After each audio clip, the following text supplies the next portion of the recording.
ओम श्री गणेशाय नमः। ओम श्री सरस्वती नमः। ओम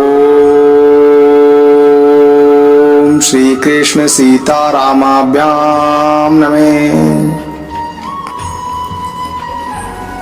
श्रीमद् भागवत महापुराण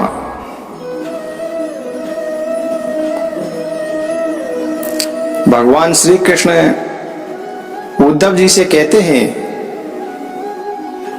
कि हे महाभागवान उद्धव, तुमने मुझसे जो कुछ कहा है मैं वही करना चाहता हूं। ब्रह्मा, शंकर और इंद्र आदि लोकपाल भी अब यही चाहते हैं कि मैं उनके लोकों में होकर अब मैं अपने धाम को चला जाऊं। पृथ्वी पर देवताओं का जितना भी काम करना था उसे मैं पूरा कर चुका हूं। इसी काम के लिए ब्रह्मा जी की प्रार्थना से मैं बलराम जी के साथ अवतीर्ण हुआ था। अब यह यदुवंश जो कि ब्राह्मणों के शाप से भस्म हो चुका है, पारस्परिक फूट और युद्ध से नष्ट हो जाएगा। आज के 7वें दिन समुद्र इस पूरी द्वारका को डुबो देगा। मेरे प्यारे उद्धव, जिस क्षण मैं मृत्यु लोक का परित्याग कर दूंगा उसी क्षण से इसके सारे मंगल नष्ट हो जाएंगे और थोड़े ही दिनों में पृथ्वी पर कलयुग का बोलबाला हो जाएगा।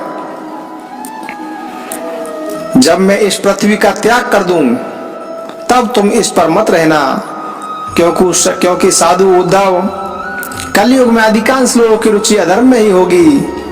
अब तुम अपने आत्मीय स्वजन और बंधु बांधवों का स्नेह संबंध छोड़ दो और अनन्य प्रेम से मुझ में अपना मन लगाकर समदृष्टि से पृथ्वी में स्वच्छंद विचरण करो। इस जगत में जो कुछ मन से सोचा जाता है, वाणी से कहा जाता है, नेत्रों से देखा जाता है और श्रवण आदि इंद्रियों से अनुभव किया जाता है, वह सब नाशवान है। सपने की तरह मन का विलास है, इसीलिए माया मात्र है, मिथ्या है, ऐसा समझ लो। जिस पुरुष का मन अशांत है, असंयत है, उसी को पागल की तरह अनेकों वस्तुएं मालूम पड़ती हैं। वास्तव में यह चित्त का भ्रम ही है। नाना तत्व का भ्रम हो जाने पर ही यह गुण है, यह दोष है, इस प्रकार की कल्पना करनी पड़ती है। जिसकी बुद्धि में गुण और दोष का भेद बैठ गया है, दृढ़ मूल हो गया है, उसी के लिए कर्म, अकर्म और विकर्म रूप भेद का प्रतिपादन हुआ है। इसीलिए उद्धव, तुम पहले अपनी समस्त इंद्रियों को अपने वश में कर लो, उनकी बागडोर अपने हाथ में ले लो और केवल इंद्रियों को ही नहीं, चित्त की समस्त वृत्तियों को भी रोक लो और फिर ऐसा अनुभव करो कि यह सारा जगत अपने आत्मा में ही फैला हुआ है और आत्मा मुझ सर्वात्मा इंद्रियातीत ब्रह्म से एक है, अभिन्न है। जब वेदों के मुख्य तात्पर्य निश्चय रूप ज्ञान और अनुभव रूप विज्ञान से भली भांति संपन्न होकर तुम अपने आत्मा के अनुभव में ही आनंद मग्न रहोगे और संपूर्ण देवता आदि शरीरधारियों के आत्मा हो जाओगे, इसीलिए किसी भी विघ्न से तुम पीड़ित नहीं हो सकोगे, क्योंकि उन विघ्नों और विघ्न करने वालों की आत्मा भी तुम ही होगे। जो पुरुष गुण और दोष बुद्धि से अतीत हो जाता है वह बालक के समान निषिद्ध कर्म से निवृत्त हो जाता है, परंतु दोष बुद्धि से नहीं। वह विहित कर्म का अनुष्ठान भी करता है, परंतु गुण बुद्धि से नहीं। जिसने श्रुतियों के तात्पर्य का यथार्थ ज्ञान ही नहीं प्राप्त कर लिया बल्कि उनका साक्षात्कार भी कर लिया है और इस प्रकार जो अटल निश्चय से संपन्न हो गया है वह समस्त प्राणियों का हितैषी स्रोत होता है। उसकी वृत्तियां सर्वथा शांत रहती हैं। वह समस्त प्रतिमान विश्व को मेरा ही स्वरूप आत्म स्वरूप देखता है, इसीलिए उसे कभी जन्म मृत्यु के चक्कर में नहीं पड़ना पड़ता।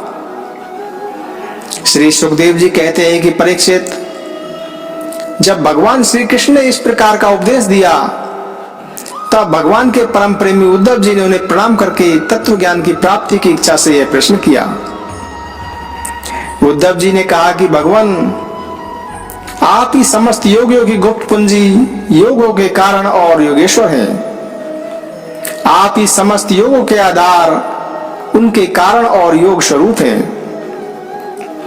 आपने मेरे कल्याण के लिए उस संन्यास रूप त्याग का उपदेश किया है, परंतु अनंत जो लोग विषयों के चिंतन और सेवन में ही घुले मिले हुए हैं, विषय आत्मा हो गए हैं, उनके लिए विषय भोगों और कामनाओं का त्याग अत्यंत कठिन है।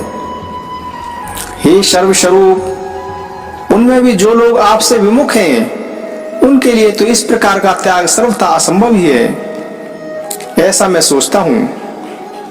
हे प्रभु, मैं भी ऐसा ही हूं। मेरी मति इतनी मूढ़ हो गई है कि यह मैं हूं, यह मेरा है। इस भाव से मैं आपकी माया के खेल, देह और देह के संबंधी स्त्री, पुत्र, धन आदि में डूब रहा हूं। अतः भगवान, आपने जिस संन्यास का उपदेश किया है, उसका तत्व मुझ सेवक को इस प्रकार समझाइए कि मैं सुगमता पूर्वक उसका साधन कर सकूं। मेरे प्रभु, आप भूत, भविष्य और वर्तमान इन तीनों कालों से आप अबाधित एक रस सत्य हैं। आप दूसरों के द्वारा प्रकाशित नहीं, स्वयं प्रकाश हैं। हे प्रभु, मैं समझता हूं कि मेरे लिए आत्म तत्व का उपदेश करने वाला आपके अतिरिक्त देवताओं में भी कोई नहीं है। ब्रह्मा आदि जितने बड़े बड़े देवता हैं, वे सब शरीर विमानी होने के कारण आपकी माया से ही मोहित हो रहे हैं। उनकी बुद्धि माया के वश में हो गई है। यही कारण है कि वे इंद्रियों से अनुभव किए जाने वाले ब्रह्म विषयों को सत्य मानते हैं।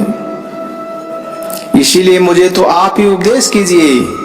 हे भगवान, इसी से चारों ओर से दुखों की दावाग्नि से जलकर और विरक्त होकर मैं आपकी शरण में आया हूं।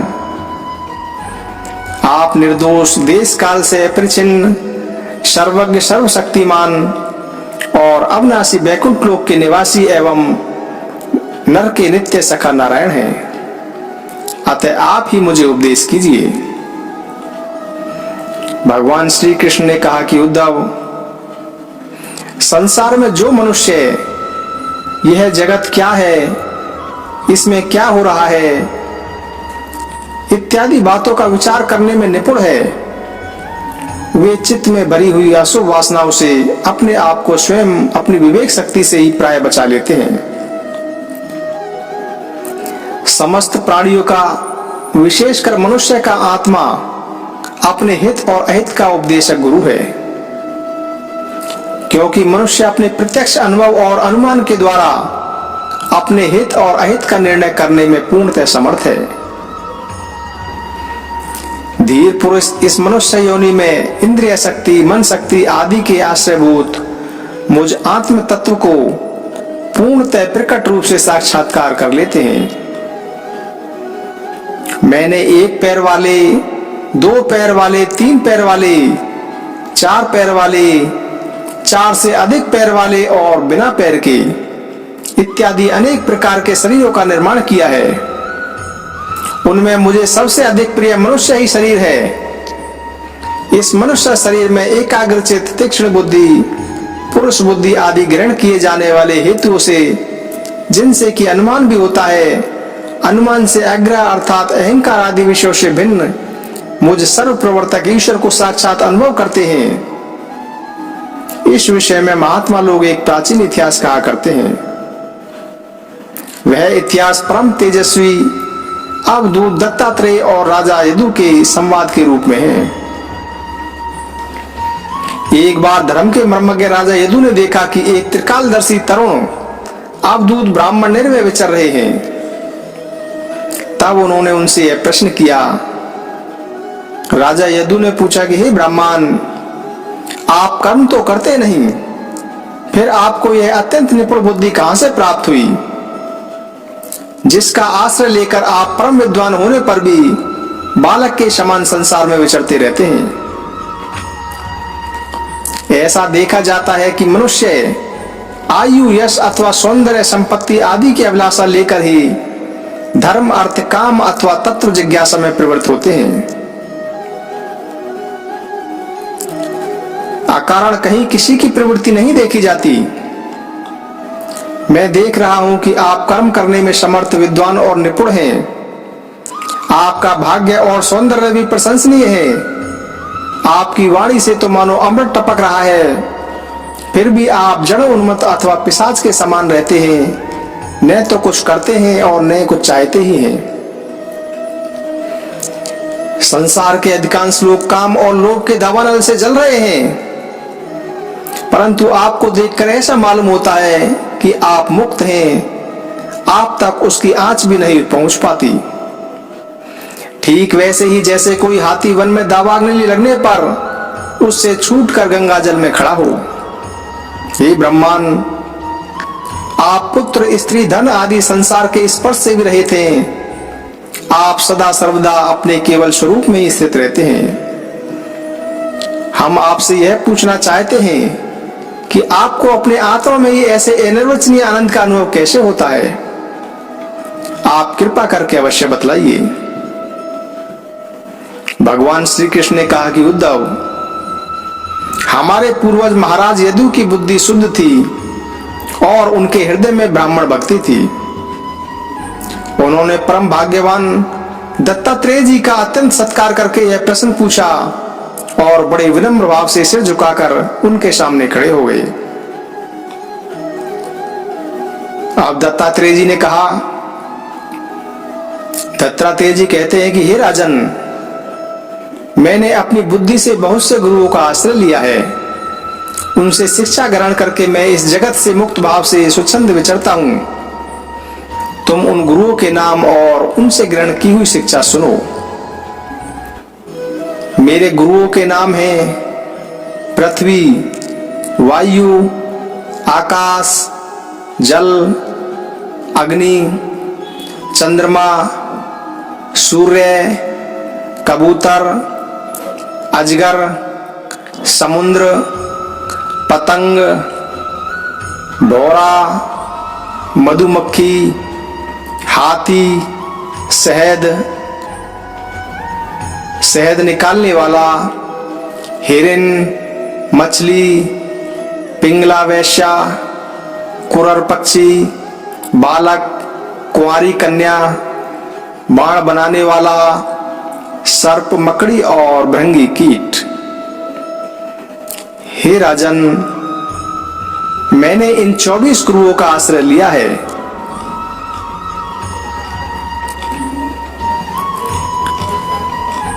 और इन्हीं के आचरण से लोक में अपने लिए शिक्षा ग्रहण की है।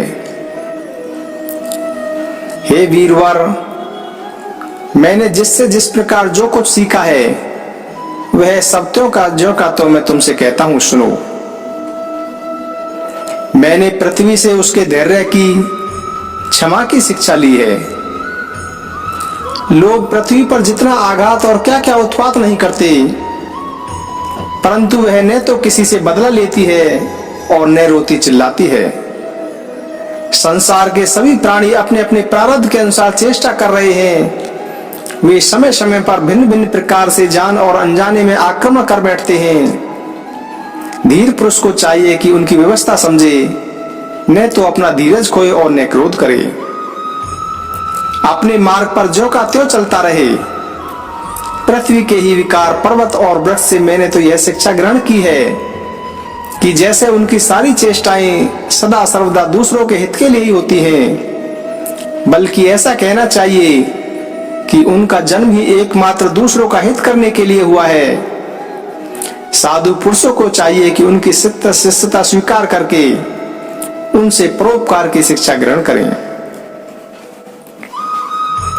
मैंने शरीर के भीतर रहने वाले वायु, प्राण वायु से यह शिक्षा ग्रहण की है कि जैसे वह आहार मात्र की इच्छा रखता है और उसकी प्राप्ति से ही संतुष्ट हो जाता है,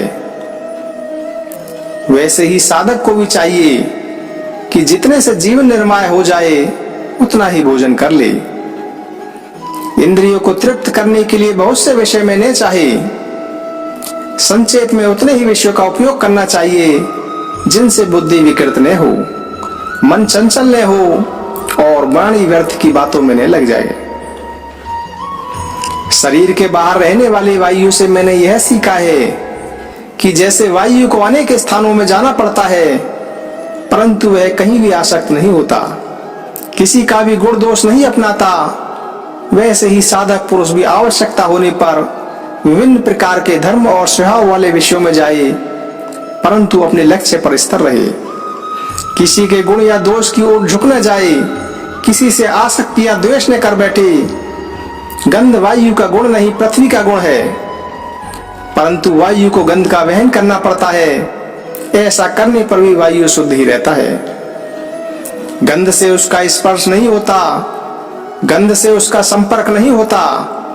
वैसे ही साधक का जब तक इस पार्थिव शरीर से संबंध है, तब तक उसे इसकी व्याधि, पीड़ा और भूख प्यास आदि का भी वहन करना पड़ता है, परंतु अपने शरीर को नहीं, आत्मा के रूप में देखने वाला साधक शरीर और उसके गुणों का आश्रय होने पर भी उनसे सर्वथा निर्लिप्त रहता है। राजन, जितने भी घटमट आदि पदार्थ हैं, वे चाहे चल हो या अचल, उनके कारण भिन्न भिन्न प्रतीत होने पर भी वास्तव में आकाश एक और अखंड ही है। वैसे ही चर और अचर जितने भी सूक्ष्म स्थूल शरीर हैं, उनमें आत्मा रूप से सर्वत्र स्थित होने के कारण ब्रह्म सभी में एक है। साधक को चाहिए कि सूत के मुनियों में व्याप्त सूत के समान आत्मा को अखंड और असंग रूप से देखे। वह इतना विस्तृत है कि उसकी तुलना कुछ कुछ आकाश से ही की जा सकती है। इसीलिए साधक को आत्मा की आकाश रूपता की भावना करनी चाहिए। आग लगती है, पानी बरसता है, अन्न आदि पैदा होते हैं और नष्ट होते हैं, वायु की प्रेरणा से बादल आदि आते हैं और चले जाते हैं। यह सब होने पर भी आकाश अछूता रहता है। आकाश की दृष्टि से यह सब कुछ है नहीं। इसी प्रकार भूत, वर्तमान और भविष्य के चक्कर में न जाने किन किन नाम रूपों की सृष्टि और प्रलय होते हैं, परंतु आत्मा के साथ उनका कोई संस्पर्श नहीं होता।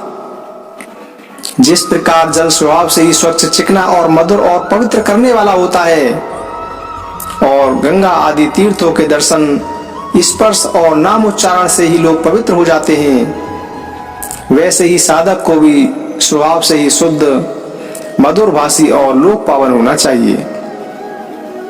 जल से शिक्षा ग्रहण करने वाला अपने दर्शन, स्पर्श और नाम उच्चारण से लोगों को पवित्र कर देता है।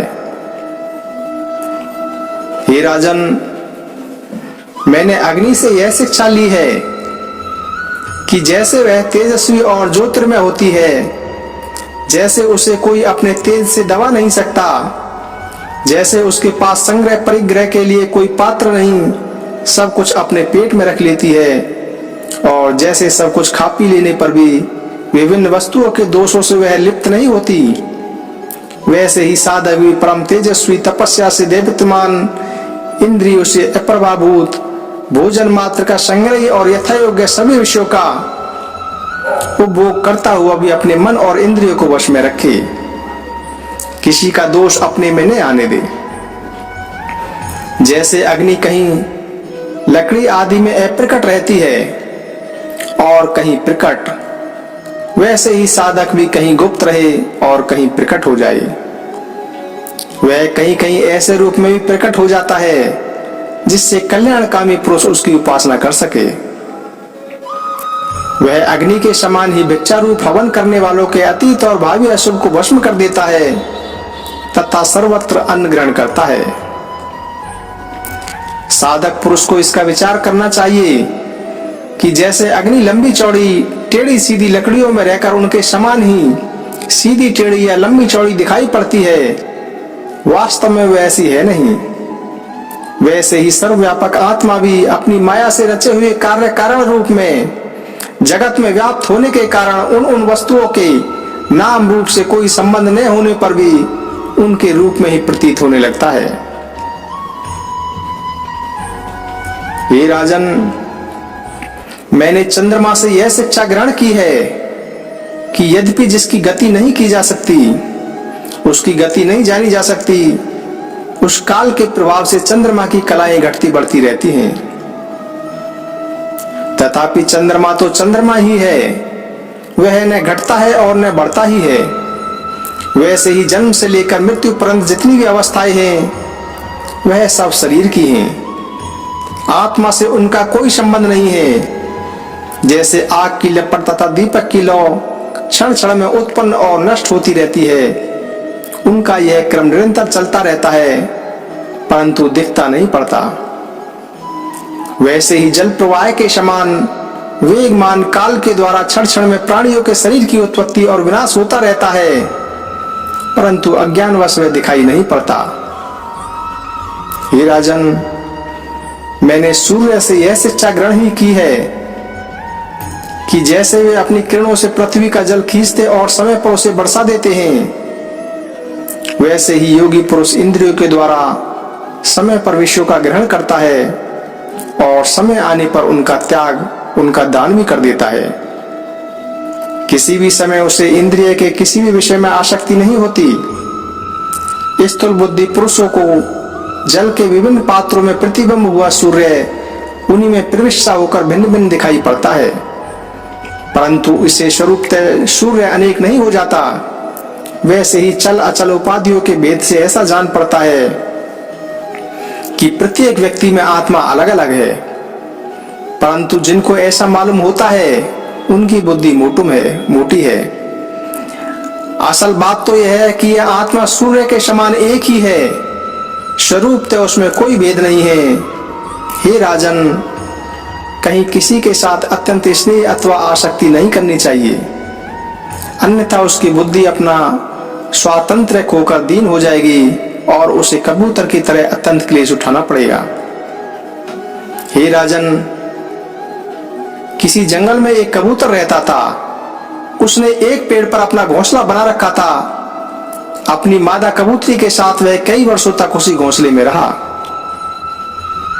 उस कबूतर के जोड़े के हृदय में निरंतर एक दूसरे के प्रति स्नेह की वृद्धि होती जाती थी। वे गृहस्थ धर्म में इतने आसक्त हो गए थे कि उन्होंने एक दूसरे की दृष्टि से दृष्टि, अंग से अंग और बुद्धि से बुद्धि को बांध रखा था। उनका एक दूसरे पर इतना विश्वास हो गया था कि वे निशंक होकर वहां की वृक्षावली में एक साथ सोते थे, एक साथ बैठते थे, एक साथ घूमते फिरते, ठहरते, बातचीत करते और एक साथ ही खेलते और खाते पीते थे। हे राजन, कबूतरी पर कबूतरी का इतना प्रेम था, कबूतरी पर कबूतर का इतना प्रेम था कि वह जो कुछ चाहती, कबूतर बड़े से बड़ा कष्ट उठाकर उसकी कामना पूर्ण करता। वह कबूतरी भी अपने कामुक पति की कामनाएं पूर्ण करती और समय आने पर कबूतरी को पहला गर्व रहा। उसने अपने पति के पास ही घोंसले में अंडे दिए। भगवान की अचिंत्य शक्ति से समय आने पर वे अंडे फूट गए और उनमें से हाथ पैर वाले बच्चे निकल आए। उनका एक एक अंग और रोए अत्यंत कोमल थी। अब उन कबूतर कबूतरी की आंखें अपने बच्चों पर लग गईं। वे बड़े प्रेम और आनंद से अपने बच्चों का लालन पालन, लाड़ प्यार करते और उनकी मीठी बोली, उनकी गुटर गूं सुन सुनकर आनंद मग्न हो जाते। बच्चे तो सदा सर्वदा प्रसन्न रहते ही हैं। वे जब अपने सुकुमार पंखों से माँ बाप का स्पर्श करते, कूंजते, भोली भाली चेष्टाएं करते और फुदक फुदक कर अपने माँ बाप के पास दौड़ आते, तब कबूतर कबूतरी आनंद मग्न हो जाते। हे राजन, सच पूछो तो वे कबूतर कबूतरी भगवान की माया से मोहित हो रहे थे। उनका हृदय एक दूसरे से स्नेह बंधन से बंध रहा था। वे अपने नन्हे नन्हे बच्चों की लालन पोषण इतने व्यग्न करते रहते थे कि उन्हें दीन दुनिया, लोक परलोक की याद ही नहीं आती। एक दिन दोनों नर मादा अपने बच्चों के लिए चारा लाने जंगल में गए, क्योंकि अब उनका कुटुंब बहुत बढ़ गया था और वे चारे के लिए चिरकाल तक जंगल के चारों ओर विचरते रहे। इधर एक बहेलिया घूमता घूमता संयोगवश उनके घोंसले की ओर आ निकला। उसने देखा कि घोंसले के आसपास कबूतर के बच्चे फुदक रहे हैं। उसने जाल फैलाकर उन्हें पकड़ लिया। कबूतर कबूतरी बच्चों को खिलाने पिलाने के लिए हर समय उत्सुक रहा करते थे। अब वे चारा लेकर अपने घोंसले के पास आए। कबूतरी ने देखा कि उसके नन्हे नन्हे बच्चे उनके हृदय के टुकड़े जाल में फंसे हुए हैं और दुख से चें-चें कर रहे हैं। उन्हें ऐसी स्थिति में देखकर कबूतरी के दुख की सीमा न रही। वह रोती चिल्लाती उनके पास दौड़ गई। भगवान की माया से उसका चित्त अत्यंत दुखी हो रहा था और वह उमड़ते हुए स्नेह से रस्सी से जकड़ी हुई थी। अपने बच्चे को जाल में फंसा हुआ देखकर उसने अपने शरीर की भी सुध बुध न रही और वह स्वयं ही जाकर जाल में फंस गई। जब कबूतर ने देखा कि मेरे प्राणों से भी प्यारे बच्चे जाल में फंस गए और मेरी प्राण प्रिय पत्नी भी उसी दशा में पहुंच गई है, तब वह अत्यंत दुखित होकर विलाप करने लगा। सचमुच उस समय उसकी दशा अत्यंत दयनीय थी। मैं अभागा हूं, दुर्मति हूं, मेरा तो सत्यानाश हो गया। देखो न मुझे अभी तृप्ति हुई और न मेरी आशाएं ही पूरी हुई हैं। तब तक मेरा धर्म अर्थ और काम का मूल यह गृहस्थाश्रम ही नष्ट हो गया। तब तक मेरा धर्म अर्थ और काम का मूल यह गृहस्थ आश्रम ही नष्ट हो गया। मेरी प्राण प्यारी मुझे ही अपनी इष्ट देव समझती थी। मेरी एक एक बात मानती थी, मेरे इशारे पर नाचती थी, सब तरह से मेरे योग्य थी। आज वह मुझे सूने घर में छोड़कर हमारे सीधे साधे निश्चल बच्चों के साथ स्वर्ग सिधार रही है। मेरे बच्चे मर गए, मेरी पत्नी जाती रही, मेरा अब संसार में क्या काम है। मुझ दीन का यह विदुर जीवन, बिना गृहिणी का जीवन, जलन का व्यथा जीवन है। अब मैं इस शून्य घर में किसके लिए जीऊं? हे राजन, कबूतर के बच्चे जाल में फंसकर तड़फड़ा रहे थे। स्पष्ट रूप से दिख रहा था कि वे मौत के पंजे में हैं। परंतु वह मूर्ख कबूतर यह सब देखते हुए भी इतना दीन हो रहा था कि स्वयं जानबूझकर जाल में कूद पड़ा। हे राजन, वह बहेलिया बड़ा क्रूर था। गृहस्थ आश्रमी कबूतर कबूतरी और उनके बच्चों के मिल जाने से उसे बड़ी प्रसन्नता हुई। उसने समझा मेरा काम बन गया और वह उन्हें लेकर चलता बना।